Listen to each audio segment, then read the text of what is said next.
Bien, lo que vamos a ver ahora sí es este PowerPoint que responde a la unidad 2. Es una especie de resumen sí, de un montón de praxis y conceptos que venimos viendo hasta ahora, y la idea es justamente una vez que vimos muchas de estas cosas, hacer como un resumen conceptual para terminar de incorporar ¿sí? con mejor precisión, ya que vienen viendo estos temas y haciendo las prácticas, los conceptos ¿sí? Que corresponden a lo que venimos viendo. Me pareció interesante mostrarles al principio un poco dónde estamos parados ¿sí? en la materia. Esto es un mapa conceptual del programa de la materia, tienen las 3 unidades y tienen los 2 ejes transversales a esas 3 unidades, y las prácticas. Esto está pensado para 16 semanas, así que bueno, yo creo que llegaremos práctica 5, práctica 4, vamos a ir viendo, pero bueno, para que tengan idea de por qué dicen 6 prácticas y el trabajo final, ¿sí? Las 3 unidades, 2 ejes transversales y contando el trabajo final, está como pensado para que tengamos 7 prácticas, para incorporar todos los conocimientos y la praxis en el SIG que implica esta cursada ¿sí? de SIG 2. La idea de esto es que, digamos, tengan siempre en mente este mapa conceptual y que ahora que vamos a hacer una especie de resumen de cuestiones que venimos viendo, también entender que estas son 3 unidades que solamente a nivel analítico podemos separar, ¿sí? Podemos desagregar, también con los ejes, pero en la praxis, digamos que interviene todo a la vez, ¿sí? Hablamos de la georreferenciación, de tratamiento del dato, de un análisis que uno hace, a la vez está haciendo un abordaje territorial y está realizando tareas o procesos que hacen a la interoperabilidad, ¿sí? Entonces todo esto está integrado en realidad en la praxis en el SIG, pero repito, solo a nivel analítico sí podemos diferenciarlo para poder organizarnos y incorporar el conocimiento. Pero la idea sí es que vamos a ir y venir con algunas cuestiones, por lo menos en lo que viene ahora. Pasamos la primera etapa de la materia, que tiene que ver con poder hacer la georreferenciación, ¿sí? Terminar de incorporar cuestiones que nos tienen que quedar bien sólidas de georreferenciación, y ahora vamos a ir y venir con algunas cuestiones entre la unidad 2 y la unidad 3, porque en realidad, como les repito, en la praxis es unida y vuelta. Así que vamos a pasar a hacer este breve resumen y vamos a estar introduciéndonos también en algunos temas de unidad 3, que luego vamos a ir y venir con algunos otros temas de unidad 2 en lo que sigue, ¿sí? Acá tienen los objetivos, ¿sí? De lo que se espera o a lo que apunta cada unidad temática, cada práctica. Bueno, acá no están los de las prácticas, pero los tienen en cada práctica, sí, pero cada también eje conceptual, para que, digamos, tengan un marco, un mapa conceptual de lo que vamos a estar haciendo y de lo que venimos haciendo. Entonces ahora nos vamos a posicionar en lo que sigue, un poco en este resumen que tiene que ver con el tratamiento de la información raster, más que nada, ¿sí? Que responde a este ítem de la unidad 2, que es lo que venimos trabajando, y también vamos a introducirnos y luego ir y venir entre temas de la unidad 3 y temas de la unidad 2, ¿sí? Para que veamos dónde estamos parados. Bien, entonces, les decía, haciendo un mini resumen de lo que venimos haciendo, ¿sí? Ustedes, digamos, la idea era incorporar bastante destreza o mucho mayor destreza de lo que tenían por primera vez, o profundizar destreza en el tratamiento de datos raster, ¿sí? Lo que ustedes vienen realizando, ¿sí? Es explotación de ese dato, sea raster, sea vectorial, y siempre las preguntas básicas de preguntas, ¿sí? De interpelación que le hacemos al dato justamente para obtener información, ¿sí? Volvemos a repetir esto del dato y la información. Fíjense cómo las preguntas básicas tienen que ver con una componente espacial, ¿sí? ¿Dónde está ocurriendo eso? ¿Qué está pasando o qué se puede decir de esa disposición territorial que tiene ese dato? ¿Y cuándo está sucediendo eso? ¿Sí? Tenemos una componente espacial, una componente temática y una componente temporal, ¿sí? Esto de interpelar al dato para obtener información. La idea siempre, lo que uno va a tender a alcanzar es, bueno, el por qué, las causas, el cómo, qué patrón, ¿sí? O qué relaciones existen en ese suceso territorial. Esto es lo que veníamos viendo, sí, que mediante la referencia espacial uno aborda el territorio mediante datos que hacen también la interoperabilidad, ayuda mucho en eso, sí, a partir del laptop obtenemos la información geográfica y toda esta información geográfica está basada en estos dos grandes modelos de representación espacial del dato geográfico, sí, la estructura raster y la estructura vectorial, como ustedes ya vienen, y que la idea fue que adquieran cada vez más destreza con la estructura raster. ¿Sí?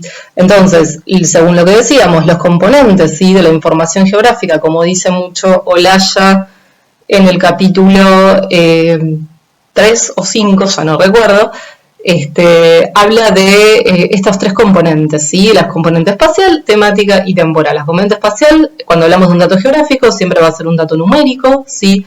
La componente temática, sí, una variable, un atributo, puede ser numérico, puede ser también en caracteres alfanuméricos, ¿sí?, de letras y números. Y la componente temporal, por ejemplo, si pensamos en datos de precipitación, datos de temperatura, ¿sí?, dirección del viento, tienen dirección del viento, digamos, más que dirección del viento, en qué momento, ¿sí?, se está dando eso. Siempre es como que es sistemático cómo es esa medición, ¿sí?, de esa variable. A eso voy, y cuando interviene también esta componente temporal en una unidad de medida de tiempo, es algo fijo, es algo controlado, ¿sí?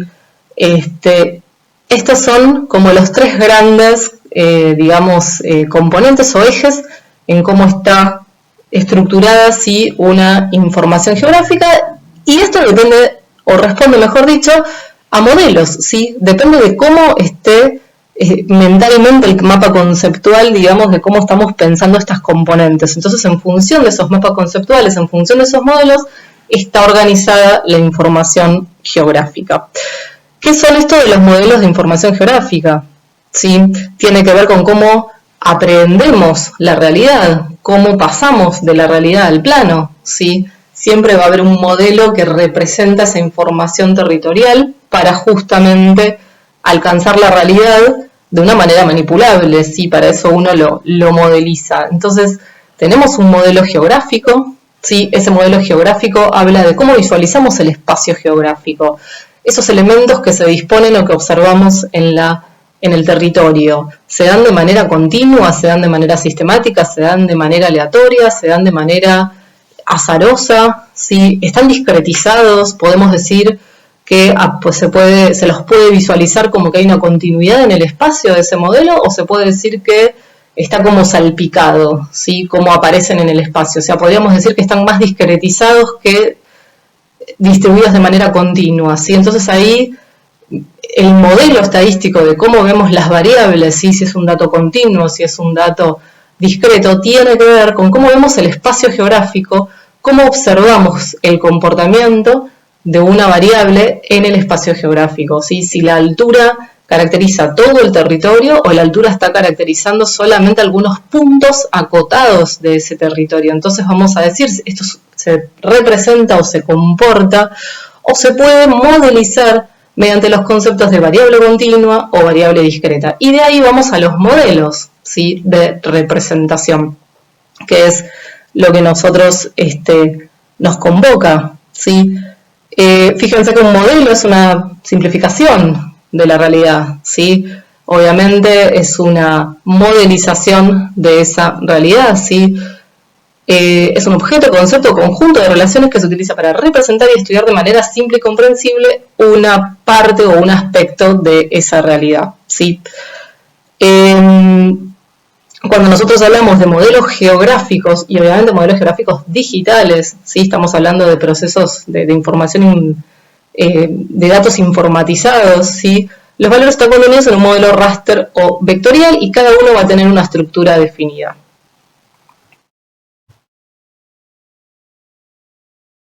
Que responde, ¿sí?, a estos dos grandes modelos y en cómo pensamos el dato, cómo están estructurados, modelo vectorial, modelo raster. Estos son modelos de la realidad, ¿sí? Y tiene que ver con esto que les decía, de cómo modelizamos cómo, si esa realidad, ese suceso territorial que estamos observando que se da así en el territorio, si responde a poder pensarlo como que se distribuye o se comporta ¿sí?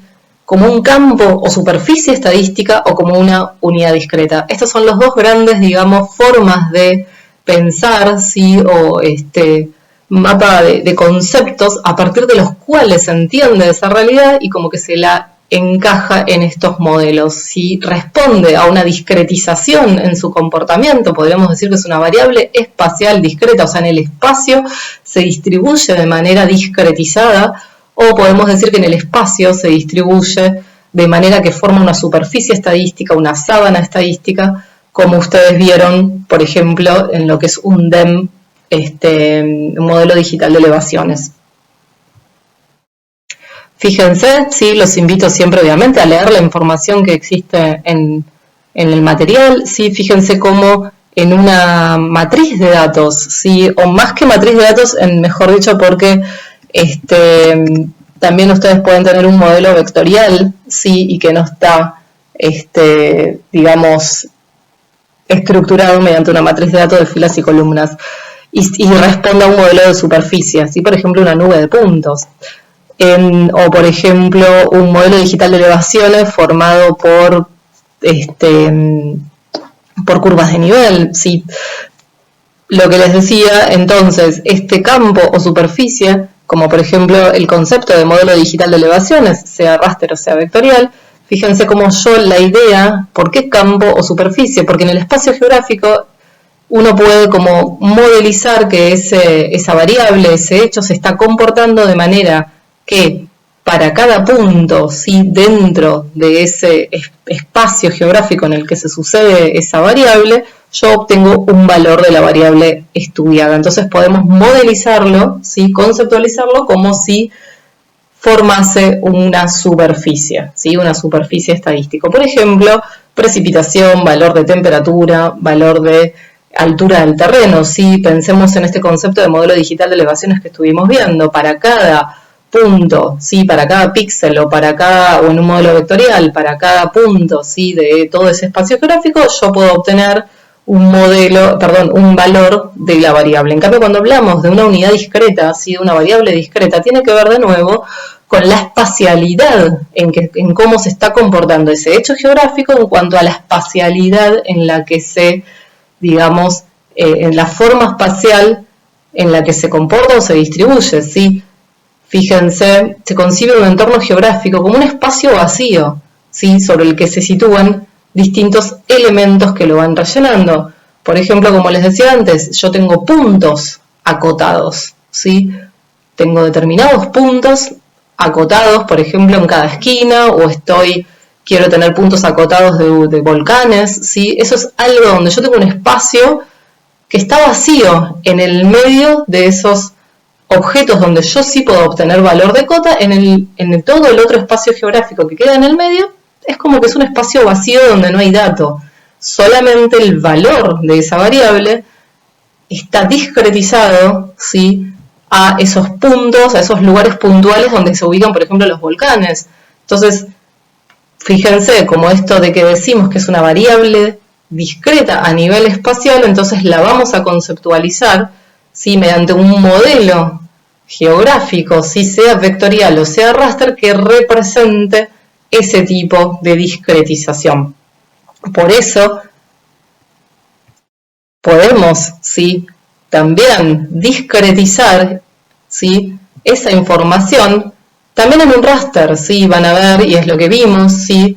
Que no siempre hay que pensar que cuando hablamos de una variable continua la vamos a estar representando en un modelo raster, y cuando hablamos de una variable discreta la vamos a estar representando en un modelo vectorial.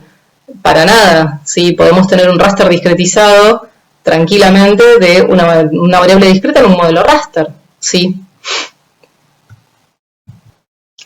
Por ejemplo, podemos pensar en cuando ustedes tenían que hacer una clasificación, un raster clasificado. Por ejemplo, pueden hacer un raster clasificado en 3 clases de peligrosidad, ¿sí? De riesgo, como veníamos diciendo. Esas tres clases las pueden tener tranquilamente en tres polígonos en un modelo vectorial, pero también, ¿sí? Podemos pensar que lo podríamos tener, como ustedes lo hicieron, en un modelo raster, y sin embargo no estamos hablando de ninguna variable cuantitativa continua, ¿sí? Sino que son tres clases o dos clases o una clase, o por ejemplo en este caso pueden ser polígonos y esto puede ser una ruta, ¿sí? Entonces cuando hablamos de una variable discreta, también tenemos que saber que la podemos representar mediante un modelo raster. Y como ustedes también vienen viendo, ¿sí? Lo que venimos viendo, al revés, ¿sí? Una variable continua, sí, eso quiero decir, una variable continua que responde a este modelo conceptual de campo o superficie, puede ser representada mediante un modelo raster, así como un modelo vectorial, ¿sí? Por eso cuando hablamos de un modelo digital de elevaciones, necesariamente no se representa en formato raster, ¿sí? Un modelo digital de elevaciones también puede representarse mediante líneas, mediante puntos, mediante triángulos, y esos son vectores, ¿sí? Entonces, una variable continua yo la puedo representar mediante un modelo vectorial o raster, así como una variable discreta, ¿sí?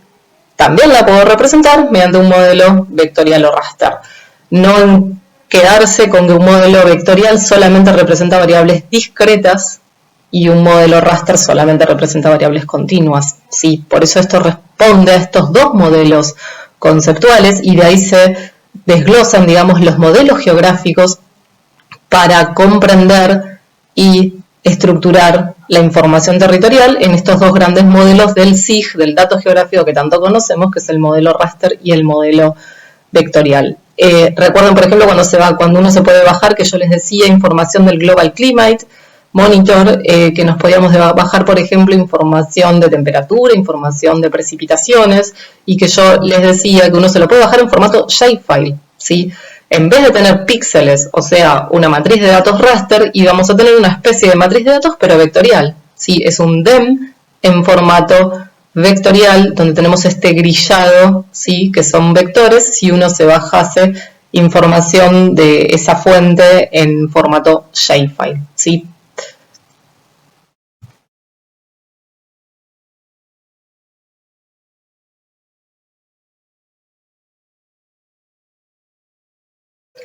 Bien, entonces, cuando nosotros estamos conceptualizando un hecho territorial bajo el modelo de variable continua, ¿sí? A su vez está respondiendo a un modelo conceptual de campo o superficie. Y también cuando nosotros estamos conceptualizando que un suceso, ¿sí? Territorial, geográfico, se está dando mediante un modelo de variable discreta, está respondiendo, ¿sí? A que está comportándose como un modelo de unidad discreta. Fíjense, por ejemplo, distribución de hospitales, ¿sí? Distribución de lagos, ¿sí? Las rutas o arterias de una ciudad como variables discretas, ¿sí? Y hechos territoriales que responden a modelos de variables continuas pueden ser, como dijimos, un modelo digital de elevaciones, de temperaturas, y la distribución de una precipitación. Y a su vez, ¿sí? Estos modelos matemáticos estadísticos de variables que responden a estos modelos conceptuales de campo o superficie o de unidad discreta, de estos modelos se desprenden los modelos, ¿sí? Digitales de representación geográfica, ¿sí? De representación del dato geográfico, que son los modelos raster o los modelos vectoriales. Entonces, volvemos a terminar la idea y reiterar que una variable continua, ¿sí? Que responde al modelo de superficie estadística, ¿sí? Puede representarse tanto un modelo raster como vectorial, y una variable discreta lo mismo, puede también representarse tanto un modelo raster como vectorial. Por ejemplo, acá vemos las variables continuas, ¿sí? En este caso lo más común es que una variable continua esté representada en un modelo raster, pero también esto puede ser una nube de puntos líder y puede estar representada mediante un modelo vectorial, ¿sí? Es una superficie que persigue una función que asocia cada punto de un espacio con otro en un espacio distinto. O sea, hay una relación entre todos los valores de esa variable para todos los lugares del espacio. En cambio, en una variable discreta dijimos que el espacio entre las unidades que le dan valor a la variable, digamos que es un espacio vacío. Por ejemplo, la altura del terreno, ¿sí? Fíjense cómo estamos acá modelizando la realidad mediante, en este caso es un DEM raster, ¿sí? Esto es una nube de puntos, lo que ustedes están viendo aquí, que es un DEM vectorial. Fíjense que, ¿cuál es la clave para comprender esto? ¿Sí? Continuidad de existencia del elemento a representar en el espacio geográfico. Que sea una variable discreta o que sea una variable continua, tiene que ver con cómo es la continuidad de ese elemento, ¿sí? En el espacio geográfico. Repito, si yo tengo puntos cada 1 kilómetro y yo le quiero poner un valor de cota, bueno, ahí la altura es una variable discreta, está discretizada en puntos cada 1 kilómetro, ¿sí? Eso son unidades discretas. Ahora, si yo quiero tener toda la variación, ¿sí? Mediante puntos de cotas lo más densificado posible, puedo generar un modelo digital de elevaciones y ahí va a ser una variable continua la mejor manera, ¿sí? De comprender cómo se está comportando ese hecho en la realidad y por ende lo voy a poder representar mediante un raster o mediante un vector, ¿sí? Entonces la existencia de ese elemento, cómo se distribuye su continuidad en su comportamiento existencial del objeto espacial en el espacio geográfico es lo que define, ¿sí? Cómo es la mejor manera de representarlo y cómo lo podemos conceptualizar para justamente modelizarlo mediante el SIG. Entonces les decía que una variable continua, lo más típico que nosotros conocemos es que se representa mediante un modelo raster, ¿sí? Pero fíjense todas las formas en que se puede representar una variable continua, como también venimos viendo, que puede ser mediante puntos, mediante TIN, ¿sí? Que son triángulos, una red de triángulos, o mediante líneas, que esto también ya lo vimos. Y las variables discretas, ¿sí? Al contrario, son una representación parcial, ¿sí? No continua, que ocupan el espacio. Un modelo, una variable discreta, como dijimos, también puede representarse mediante un modelo raster o, como más comúnmente lo conocemos, mediante un modelo vectorial, ¿sí? Pero no quedarnos con que solamente en un modelo vectorial. Fíjense, por ejemplo, las arterias, ¿sí? Como les decía, acá, como siempre lo conocemos, o nos podemos bajar del IGN la capa, va a estar en un modelo vectorial, pero también la podemos rasterizar o puede estar, que alguien nos la brinda, en formato raster, ¿sí?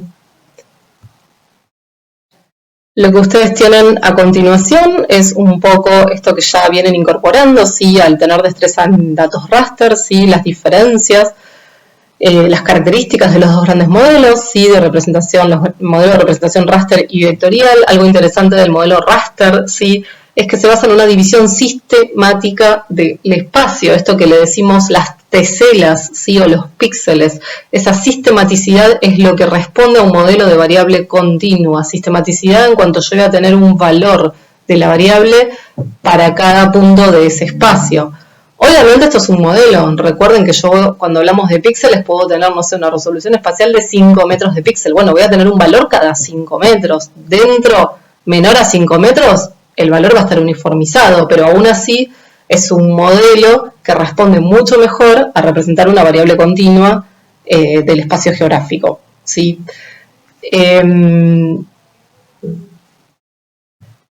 Así también el modelo vectorial es el que se caracteriza por las relaciones topológicas, ¿sí? Que no es algo que vayamos a abarcar en la materia, pero sí es fundamental tener en cuenta cómo la topología, ¿sí? Las relaciones entre los objetos geométricos aportan eficiencia a la hora de realizar análisis, ¿sí? Procesos, tratar los datos vectoriales en contraposición a los datos rasters, digamos que no tiene de por sí una configuración, o está en el mismo archivo la configuración topológica, ¿sí? Entonces, fíjense como una misma realidad, un mismo suceso territorial, uno puede representarlo mediante un modelo raster o un modelo vectorial, ¿sí? Estos dos modelos de representación del dato geográfico digital, del dato digital, ¿sí? Podemos incorporarlos a estas ideas o podemos representarlos en función de cómo se ajustan mejor, así se trata de una continuidad respondiendo a una variable continua, ¿sí? De su comportamiento en el espacio geográfico, o si se trata de una discretización de su comportamiento en el espacio geográfico respondiendo a una variable discreta. Y ambos van a responder a esto de si la idea responde a un modelo conceptual de superficie estadística, de campo, ¿sí?, estadístico, o una unidad discreta. Bien, también ahí tienen algunas características, ¿sí?, de los modelos vectoriales, y fíjense esto que yo les decía, no debe pensarse que las capas vectoriales, sean del tipo que sean, se emplean únicamente para recoger fenómenos cuya forma coincide con la de las primitivas geométricas. El modelo vectorial también sirve para representar campos y recoger variables tales como la elevación. O sea, no debemos cerrarnos en la idea o en la praxis, ¿sí?, de que solamente el modelo vectorial va a representar mejor variables discretas, sino que también muchas veces se lo utiliza para representar variables continuas, como venimos viendo, ¿sí? Bien. Vamos a precisar, ¿sí?, haciendo un resumen también de algunas características del modelo raster, que es lo que ustedes vinieron incorporando toda la destreza, ¿sí?, para complejizar en SIG2 lo que venían conociendo desde SIG1. Todos estos conceptos, sí, ya los venimos viendo en todas estas clases y las prácticas ya los vimos, pero justamente es mucho más rico que nos cierre, sí, la conceptualización una vez que, una vez que ya lo pudimos ver y empezamos a tratarlo en el SIG, así que por eso ahora hacemos una especie de mini resumen. Entonces, ¿qué es un modelo raster? Es una matriz de datos, sí, formada por filas y columnas. La unidad mínima, sí, es en la que se puede desagregar esa información que habla del nivel de detalle, lo que llamamos resolución espacial, es el píxel, ¿sí? Cada celda puede ser cuadrada, rectangular o triangular. Nosotros generalmente, tanto en imágenes satelitales, raster discretizados y modelos digital de elevaciones, vamos a utilizar unas matrices de datos regulares, o sea, donde el tamaño, la forma, ¿sí?, de la celda va a ser cuadrada. Generalmente es cuadrada y son las que se denominan matrices de datos regulares, donde todas tienen el mismo tamaño. Para cada píxel se recoge la información y el valor de píxel es uniforme para todas las celdas, ¿sí? Por eso el píxel es lo que habla del nivel de detalle.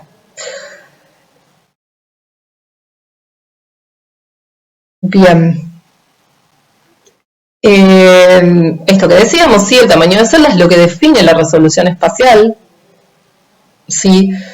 Esto es algo que no sé si lo pudimos mencionar antes. Les decía que esto es algo que no sé si lo pudimos precisar antes, ¿sí?, el tema del remuestreo, porque una cosa es, digamos, el tamaño de píxel y otra cosa es la resolución espacial. Ahora, el tamaño de píxel, ¿sí?, o la resolución espacial está estrechamente relacionada al tamaño de píxel, pero no necesariamente es lo mismo.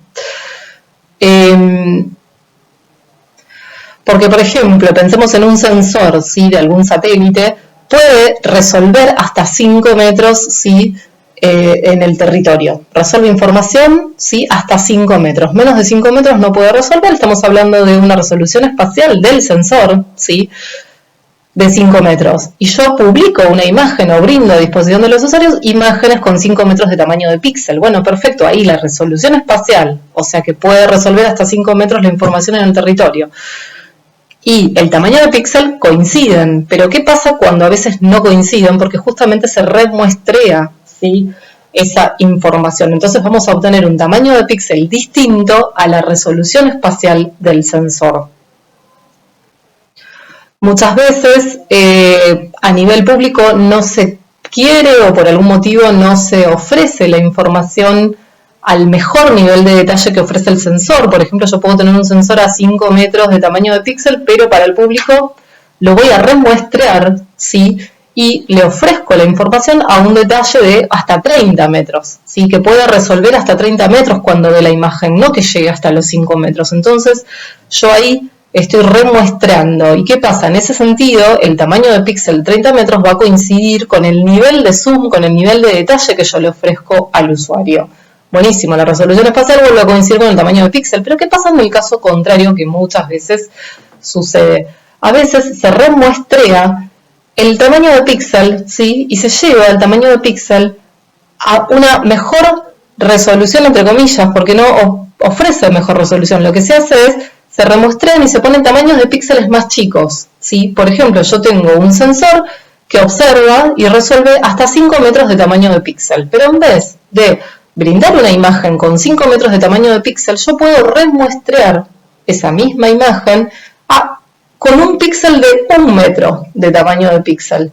¿Sí? Entonces voy a tener píxeles con tamaño de 1 metro, pero la resolución espacial del sensor llegó hasta 5 metros. Entonces ahí estoy como remuestreando y estoy, no sé si mintiendo, digamos, pero en realidad, ojo que es un remuestreo, no es que la información del sensor fue captada con 1 metro de resolución espacial.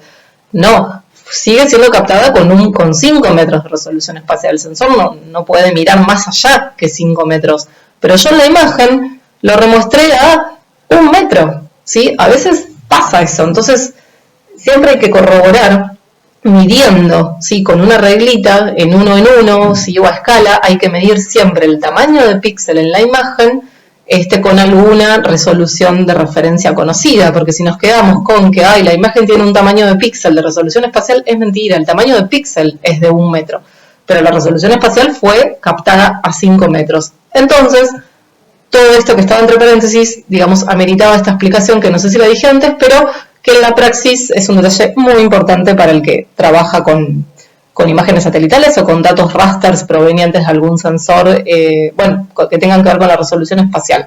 Entonces, estas resoluciones, como habíamos visto, tienen que ver con las 4 tipos de resoluciones, ¿sí? Del raster, y dijimos, como ya saben, que tanto la espacial como la radiométrica son las más importantes que vamos a trabajar nosotros desde el SIG, ¿sí? Acá estamos con la resolución espacial, que habla del nivel de detalle. Fíjense el curso del agua, por ejemplo, acá hay un camino, ¿sí? Unas rutas, cómo se observan con este nivel de detalle y cómo se observan con este otro nivel de detalle. Claramente, no solamente el tamaño de píxel acá es más chiquito, ¿sí?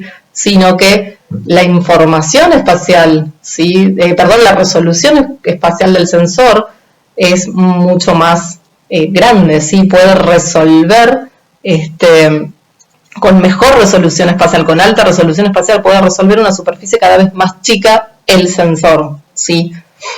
Porque yo puedo poner un píxel cada vez más chiquito, pero si la resolución espacial del sensor, si la capacidad del sensor de resolver información no se agudiza, no mejora, no va más allá en superficies más chiquitas, la información la voy a ver así de nítida, ¿sí? Más allá que el tamaño de píxel sea lo más chiquitito que se nos pueda ocurrir. Entonces, diferenciar entre remuestreo y resolución espacial, o resolución espacial y tamaño de píxel. Van de la mano, pero por algo son vocablos distintos, no es exactamente lo mismo.